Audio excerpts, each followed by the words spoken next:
Welcome back to the break room, where no matter what reality you're from, we're here to tear down the fourth wall and give you a break. Before we get started, smash that like button, and if you're new, subscribe so you never miss any future videos or live streams. Now, let's talk about the Marvel show we've been waiting for since the last one ended, and that is What If. For starters, what is What If?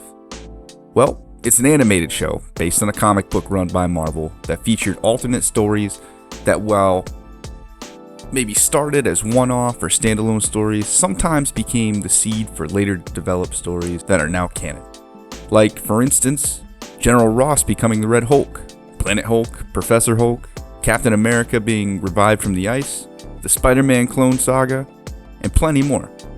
Now, our MCU version of the series is allegedly going to be canon, and this is largely due to the actions and results of Loki, which, if you haven't watched it yet, probably shouldn't be here right now.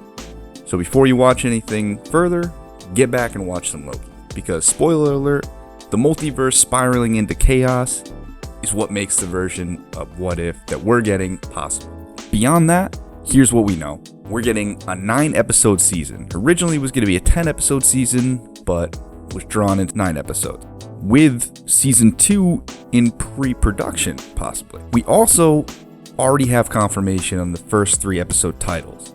This was released and confirmed by producer Brad Winterbaum. They are as follows. Episode 1, Captain Carter. Now, as I suspected, it looks like they're gonna go ahead and put these shows in chronological order. Makes the most sense. And we're starting off with, I guess, the new First Avenger, or a variation of the First Avenger, Peggy Carter. She's gonna somehow end up taking the super soldier serum in place of Steve Rogers, and we also get a glimpse of what looks like Steve Rogers in Hydra busting suit, looks a lot like Tony Stark's first Iron Man suit, to be honest with you. But moving on, episode 2, we're getting T'Challa as Star-Lord.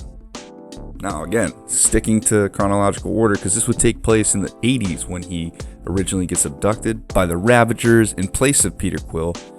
Not much known about how or why it is him instead of Peter Quill, but either way, it looks pretty cool. Moving on to episode 3, we're getting Loki on Earth. The premise of this one has pretty much been kept under wraps, a little bit different than the obvious storyline of T'Challa, Captain Carter. We don't know if this Loki on Earth story is going to be premised in Loki winning the Battle of New York, or Loki being raised on Earth instead of Asgard. Those are two of the prevailing thoughts on this, but really we don't have much information. Honestly guys, we don't have a lot more going forward from that, without just diving into speculation. However, we do have a new Marvel show. It's coming Wednesday morning, Tuesday night, whatever you want to call it. And yeah, buckle up, because it's going to be good. If you've watched this much of the video, if you hung out with me, then you've obviously liked what you've been hearing, and I need you to subscribe. And until I see you next time, this has been your Fourth Wall Break.